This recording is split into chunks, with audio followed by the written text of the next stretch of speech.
Hey sports fans, Coach Nick here and welcome to B-Ball Breakdown.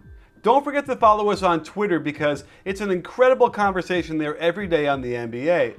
And one of the questions I heard a lot of recently was, what do I think about the MVP race? So I put together a stats-packed analysis for you, and the real question here is, what does the MVP mean? Is it the best player in the league? Or is it, if you take the guy off the team, how well will the team do if you put an average guy there instead? So it's a real interesting debate, and it's never been very clear exactly what it is. So I put together a bunch of numbers for you, and I'll give you my take on it. As this MVP race has solidified, it is clear 4 candidates have emerged as serious frontrunners: LaMarcus Aldridge, Paul George, Kevin Durant, and LeBron James. While LeBron is the only one who has won this award before, he is being severely threatened this year by the other candidates. Let's start with LaMarcus Aldridge, who has led a resurgence in Portland that had them atop the Western Conference for much of the season. He feasts on the post-up and pick and roll, while being decent with his long arms on defense. Next up is Paul George, who has emerged as a top 10 player in the league this year by adding a hugely improved offensive game to his already dominating defensive performance. While his pick and roll game is much improved, he's at his best coming off screens and spotting up. The Pacers lead the East by 2.5 games over Miami, and Paul George has been instrumental in their position. Kevin Durant has an extra burden as Russell Westbrook has missed half the season due to injury. But he has been more than up to the task, posting crazy good numbers across the board, especially his true shooting percentage. And the Thunder are sitting on top of the West, having overtaken Portland and with some real quality wins to boot.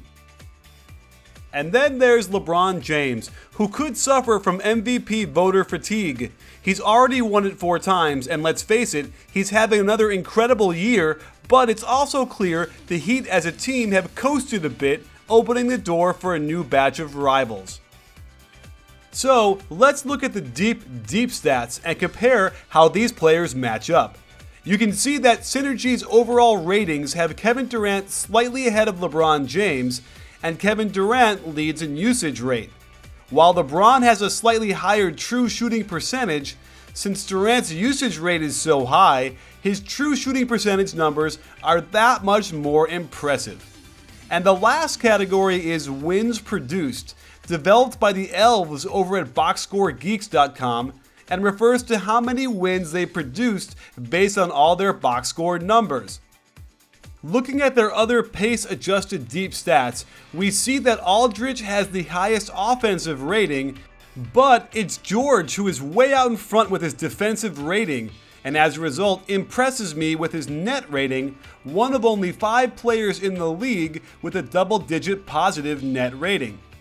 Pop 48 is another boxscoregeeks.com stat and refers to the number of points each player brings to his team above what an average player would do at his position.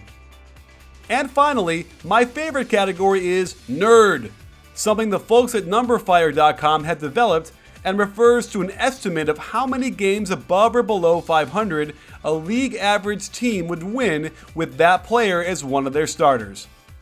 And when you look at it in that context, there is no doubt who deserves the MVP award in a landslide. So there you have it, sports fans. Even though LeBron James is having a great year and shooting really well, I don't think it's a doubt that Kevin Durant has really taken hold of the MVP race because, first of all, he's having a crazy year, and I predicted this as soon as Russell Westbrook was injured, he was going to go on an incredible run, and these numbers are incredible. Plus, they're winning. That's the other thing. They've overtaken both Portland and the Spurs to lead the Western Conference. It's very impressive, and it's all on him. Arguably, they're playing differently without Russ. I don't want to say they're playing better, but there's certainly something there with the way they play when Durant is the #1 guy getting everything on offense the way he needs to. They're just a really tough team to beat, and he is my MVP without a doubt, and I don't think it's a question. It's his to lose. Well, thanks for joining us, sports fans. Lots more coming up by B-Ball Breakdown. And don't forget, at B-Ball Breakdown, we're not a channel, we're a conversation. You in?